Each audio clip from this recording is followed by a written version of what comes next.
Good afternoon. I want to welcome you, the media. We're very pleased to have you here, and certainly our Nursing Coalition partners as we gather together to have a discussion about the proposed VA rule. In addition, we've been joined by our Military Officers Association of America and the Air Force Sergeants Association. We're very pleased to have all of you here. My name is Juan Quintana. I'm a certified registered nurse. I'm a CRNA. And as we move forward here, I want you to know that CRNAs across America represent 49,000, getting close actually to 50,000 members, providing anesthesia services in all capacities. I am also a business owner in the rural Texas area, providing anesthesia services for 16 years to those folks. And finally, I have did spend 9 years of service to our nation as a reservist in the U.S. Air Force. Today, we're going to hear from each of our representatives, 3 national nursing organizations and 2 from our military service organizations. But the overarching message has to be clear for everyone, and that is that our veterans are waiting too long to get the health care they have earned and they deserve. We, as advanced practice registered nurses, and that involves nurse practitioners, certified nurse midwives, clinical nurse specialists, and certified registered nurse anesthetists, all realize that we are ready and capable to provide the services that are necessary for our veterans today. So we fully support the proposal by the VA to expand the veterans' access to care by recognizing APRNs to the full extent of their education and skills. For years now, it's been clear to all of us that the VA healthcare system has tried, and despite all their efforts, we still need access to services for our veterans. We're just not getting there. In anesthesia, for example, an independent VA assessment indicated that anesthesia services and access to those services was one of the limiting factors, in fact, for veterans getting surgical care, sometimes waiting months to get those services. So there's a light at the end of the tunnel. That's the good news.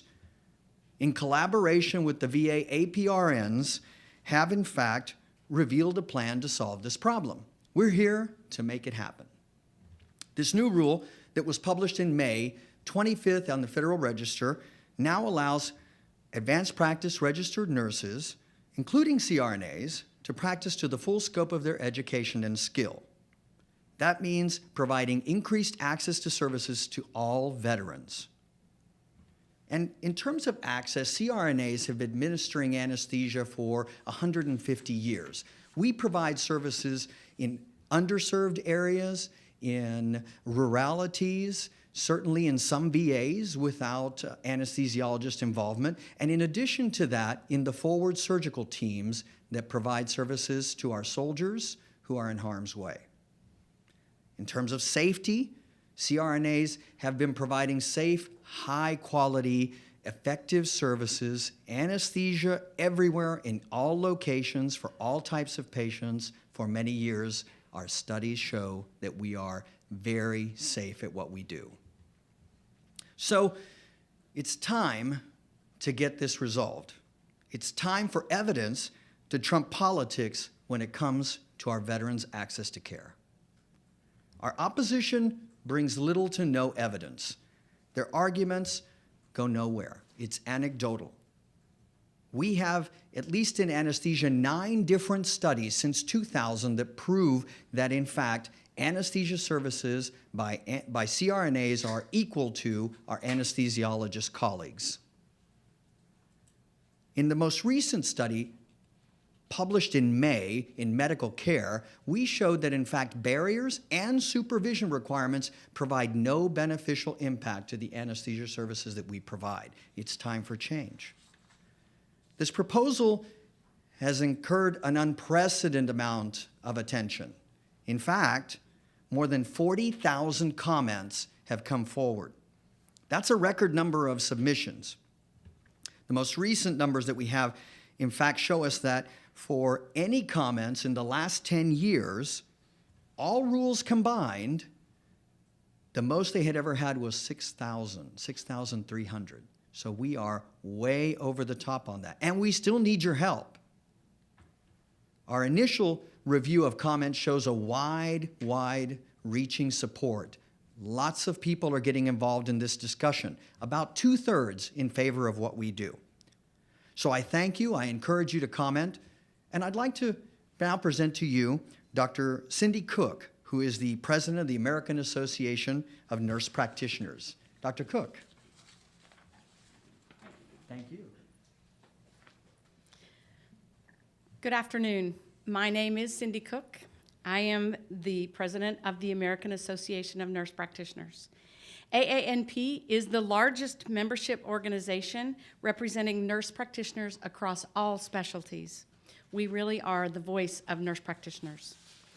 As a family nurse practitioner, I've spent my career providing primary care to active and retired military and their families. I'm also married to a veteran.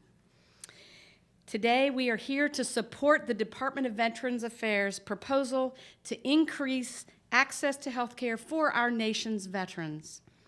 Too many veterans are waiting to receive the health care they need and deserve in the VA system. According to VA statistics, over 500,000 veterans are waiting more than 30 days for care. Nearly 300,000 are waiting 31 to 60 days for health care. Veterans, AANP, and the VA agree we need to give veterans better access to health care in the VA system. On May the 25th, the VA opened that 60-day public comment period on a proposed regulation that would address these challenges by giving veterans direct access to NP care at all VA facilities. It's a solid plan for modernizing the VA system. We applaud the VA for taking this important action. It will immediately improve veterans' access to care, and we are doing everything that we can to support this proposal. The VA's proposal recognizes the results of decades of research demonstrating NP's outstanding patient outcomes. It reflects recommendations made by organizations including the IOM and the National Council of the State Boards of Nursing, and years of experience in states across the country. Military and veterans organizations, like the ones you will hear from today, are weighing in to support this rule. The proposed rule is zero risk, zero delay, and a zero-cost solution to ensuring veterans have access to needed, timely care and reduced wait times in the VA system. Today, 4,800 nurse practitioners work across the VA providing clinical assessments, ordering and interpreting diagnostic tests, making diagnoses, and initiating and managing treatment plans, including prescribing medications. Last week, we released the results of our annual survey, and it confirmed what we already know. Our profession is the fastest growing primary care workforce. NPs now represent 222,000 solutions to strengthening health care. This is all about access. It's no surprise. Today, patients in 21 states and the District of Columbia already have direct access to NPs. In fact, in the last year alone, NPs delivered care in more than 800 million patient visits. We bring more than a 50-year track record of service to our patients, including those in our nation's military and veterans. We hold advanced degrees, national certification, and bring years of clinical expertise to patient care. Last week, I met with veterans in San Antonio who support the Veterans Administration and its plan to provide direct access to high-quality nurse practitioner care across the VA system. As one of them told me, one veteran left waiting for care is one too many. It's time to bring this care directly and more readily to our nation's veterans, to honor our heroes with the high-quality health care they deserve. There are just days left to make a difference, and we invite every American, veteran, service member, and their families to support the VA in moving forward with this very important proposal. Now I would like to invite my colleague, Dr. Marla J. Weston, Chief Executive Officer of the American Nurses Association, to the podium. Thanks, Marla. Thank you, Cindy, and thank you everyone for being here. As you heard, I'm Marla Weston. I'm the CEO for the American Nurses Association, which represents the 3.6 million registered nurses in our country. And every day in hospitals and clinics, in schools and homes, registered nurses are providing care directly to our patients. Often we are the first line of care for our patients. I myself am a registered nurse, and prior to serving as the CEO of the American Nurses Association, I worked in the Department of Veterans Affairs in the Veterans Health Administration as a Deputy Chief Officer in Workforce Management and Consulting. So I know firsthand the care that our veterans need and the care that our 6,000 advanced practice registered nurses who serve within the Department of Veterans Affairs are prepared to deliver.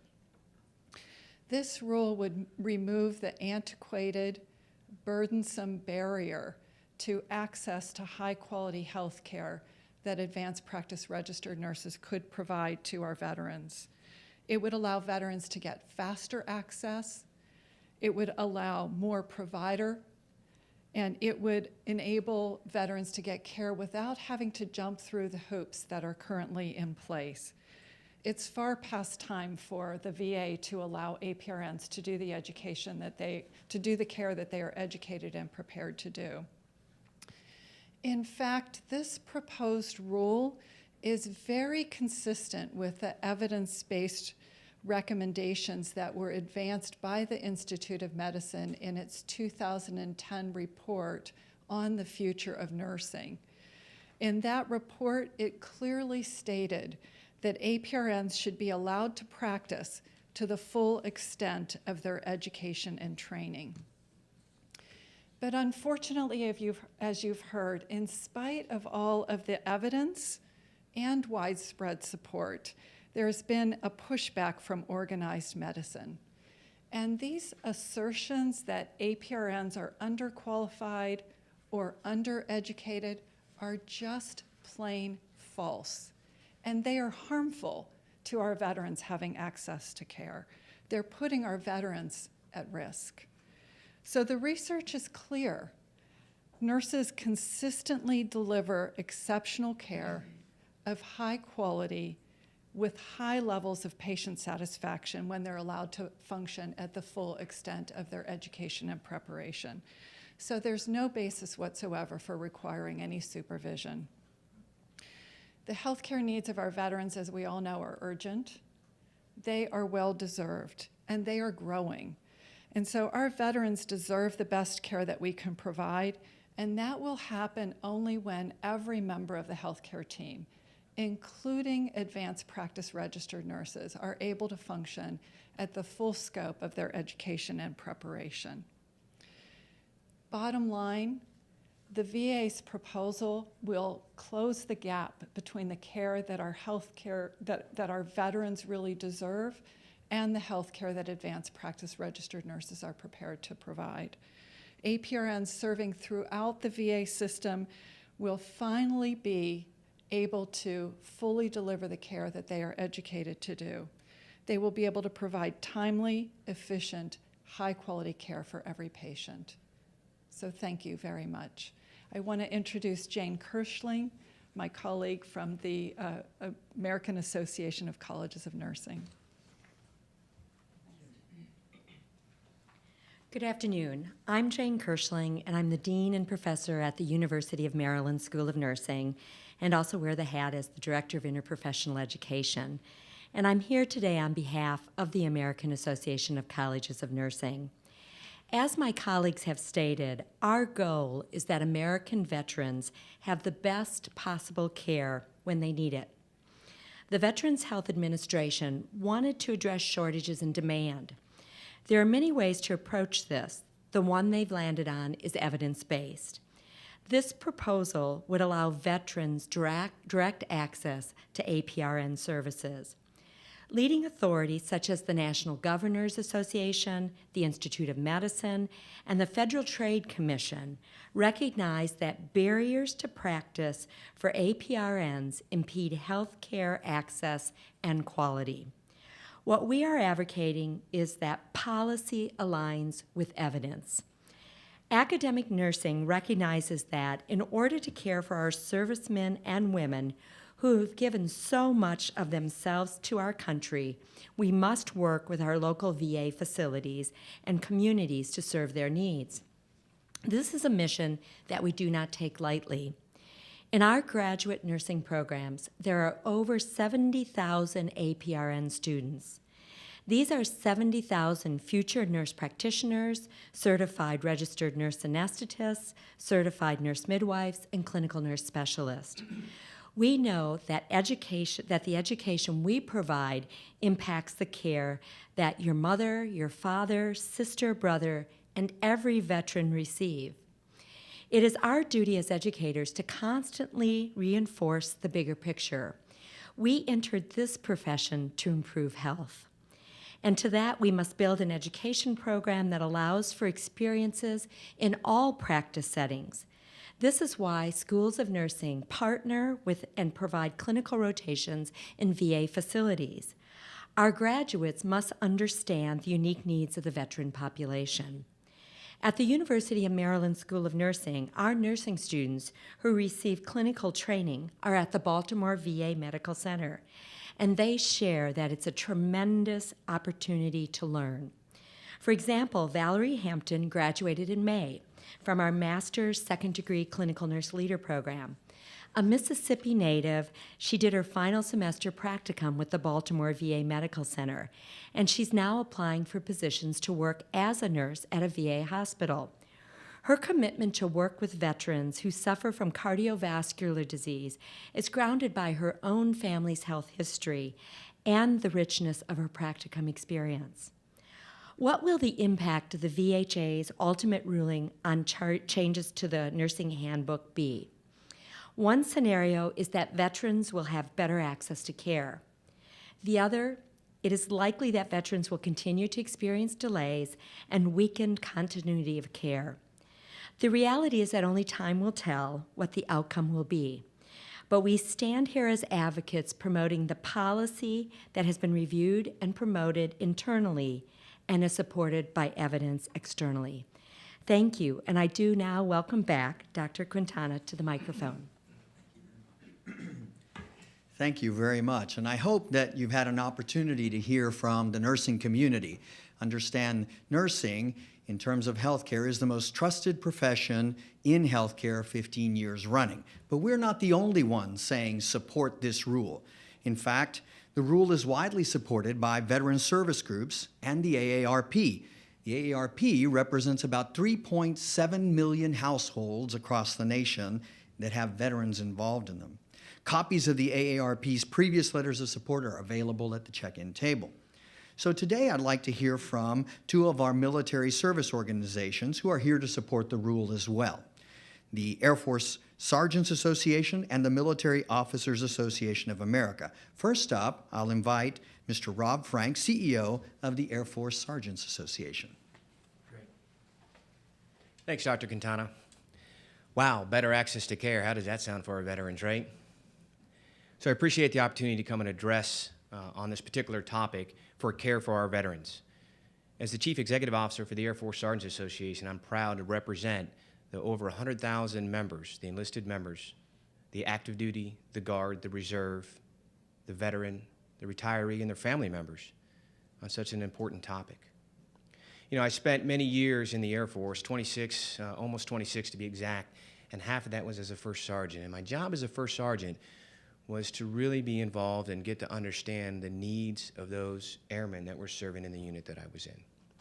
And I will tell you time and time again what resonated the most wasn't anything more than providing for good health care, not only for themselves, but their family. It's not that they asked for it, but that's an expectation that we provide to them and continue to provide to them. Why not do that as a veteran? When they've transitioned from the service, whether they're a retiree or a veteran, and have service-connected disability, why would we not provide that same level of health care, if not better? And so, as we look at this particular issue, it does surprise me that the VA is not doing this particular practice today. You know, there's a saying within the Veterans Administration and the different hospitals is, you've been to one VA, you've been to one VA, right? And there's hundreds of them. And you know, we really applaud the efforts of Secretary McDonald in trying to get after the issues that the VA has. Great organization, provide care for our great veterans. The less than 7% that have ever served all of Americans today, providing that health care. But trying is not enough. We have to succeed. And so as we look at this particular topic, it's not consistently applied across all VAs. As a matter of fact, there are plenty of areas that we have educated, trained, and experienced healthcare providers who are not being utilized to their full potential. Yet at the DoD, we put them on the battlefield and in the front lines and care for these veterans, these service members when they serve. Why in the world, when they get back home, would we not want to provide that access to care? I mean, can you imagine calling up your doc and saying, hey, I needed to get an appointment to get seen for whatever your ailment is? You're like, hey, yeah, okay, we can get you in about 143 days. I know that's kind of an arbitrary number, but the reality is people wait days and months and years for care. Yet there's an option to maybe even get them in the next day or at least in a shorter period of time than that. Why are we not doing that today? And so having heard and seen everything on this topic and understanding the importance of this and experienced as a veteran, these folks and the care that I get, I don't understand why we're not doing this today in the VA. We fully support the VA's effort to employ these healthcare providers to their maximum potential. Because the bottom line is, our veterans have to be at the center of this topic. And until we put our veterans at the center of this topic, we won't arrive at the right answer. But when you put the veteran at the center and you say, I want to provide that care for the veteran, and we have a trained, educated, and experienced person that can provide that level of care that's necessary for that veteran, how could you not have this in place? So we fully support the Secretary's efforts, the VA's efforts to put this rule in place. We urge Congress to make sure that that gets put into place now. Because now is the right time. Our veterans are the right people to take care of. The less than 7%, and today less than 1%, and even serve today to protect the freedoms that we all take for granted sometimes. So we want the VA, and we want to help the VA and want to encourage the VA to do the right thing for our veterans, to take care of them. On behalf of the Air Force Sergeants Association, I appreciate the opportunity to come speak before you today. And not only from my organization, but I'd like to introduce my colleague, Kathy Beasley, from the Military Officers Association, who'd like to make a few remarks as well. Thank you, Rob. My name is Kathy Beasley, and I proudly served a 30-year career as an officer in the United States Navy. On behalf of the 390,000 members of the Military Officers Association of America, we strongly believe that our nation's veterans deserve timely, accessible, and quality health care. We strongly support the VA's proposal to strengthen veterans' access to care by recognizing the VA's advanced practice registered nurses' ability to practice the full extent of their education and skill. It is consistent with the National Academy of Medicine recommendations and is in alignment with the recommendations of the VA Independent Assessment. Most importantly, it will help reduce the wait times for our veterans that they face for their care that they have earned and deserve. For 30 years serving as a Navy nurse, I had the privilege to serve alongside truly excellent nurse practitioners, nurse anesthetists, and other APRNs, and excellent physicians and outstanding healthcare administrators and leaders. At sea, at major naval hospitals in the United States and around the world, we gave our sailors and Marines the very best care. In the military services, combat support hospitals, and forward surgical teams, and in the Indian Health Service and Public Health Services, advanced practice nurses, like the ones I served with, have full practice authority. But in many VA facilities today, they do not have full practice authority. And the people who will suffer as a result are our veterans. They have to wait. The congressionally mandated VA independent assessment says they have to wait for primary care, mental health care, women's health care, and for surgical services. In part because policy and practice at local VA facilities keeps nurse practitioners and nurse anesthetists from performing the full scope of their job. You know, in the Navy, we would never train a sailor to 10 skills, then limit them to use only 3. It makes no sense. No one would do that. But that's what illogical and wasteful practice limitations on highly skilled advanced practice nurses do. Our veterans need all the skills advanced practice nurses can provide them. The VA's Access to Care proposal and current congressional legislation would make that a reality. It would align VA with other federal healthcare services, and it would serve to honor our veterans. There's one more factor to consider. A system where 10 advanced practice nurses in one hospital have 10 different state licensures and 10 different scopes of practice and unnecessary supervision requirements is not a system at all. It results in red tape and bureaucracy and failure. It is the system the VA has today. This aspect of the system needs to be corrected. So let's honor our veterans with the excellent health care they need and they deserve. That's why MOA, the Military Officers Association, supports full access and full practice for advanced practice nurses in the Veterans Administration. Thank you. Thank you very much, Kathy. And I think what's clear to all of us here as we hear from 6 different perspectives is that veterans cannot be the victims here. I leave you with 3 important thoughts as I try to summate all of this that I've heard today. And one is that veterans need efficient, accessible health care today. They need it now. Number 2, that evidence should trump politics when it comes to the health care of our veterans. And lastly, that this proposal won't cost the VA a single penny more than what it's already doing. The APRNs are already part of the VA system. Utilizing them to their maximum capabilities is what we're looking at. I thank you. So at this time, I'd like to take a second and invite all the speakers to come up and give the media an opportunity, or any of those of you who are here, to open up questions that you might have if you want to come back this way. If you do, just please raise your hand. We'll have a microphone that we'll bring around to you. Please state your name and affiliation. Please speak into the microphone so that we can hear you clearly. If you're watching the webcast, you can send your questions to Jessica Weimer via email at Jessica, Jessica.Weimer, Weimer, at Fleischman, FLEISHMAN.com. So we welcome any questions that you might have for any of us.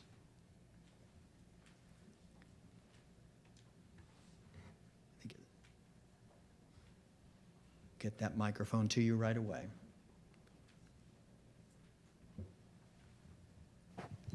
Hi, I'm Joyce Frieden from MedPage Today.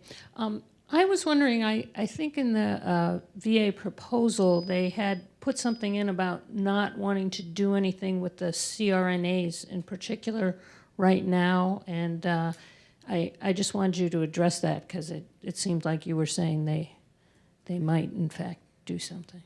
Well, there are definitely, from the independent VA assessment, there are definite needs that are not being currently met. So cardiac surgeries, we know colonoscopies, EGDs, all of those are procedures which we know still require access in the VA. So it's our sense that that is still a need. Now, is it my contention that certainly the VA will prioritize how they set up the system? I think so. I think that's important. They're going to hit the needs that are most needed right now and then basically move the others into the system. But I would argue that if I'm ready to have cardiac surgery, I don't want to wait.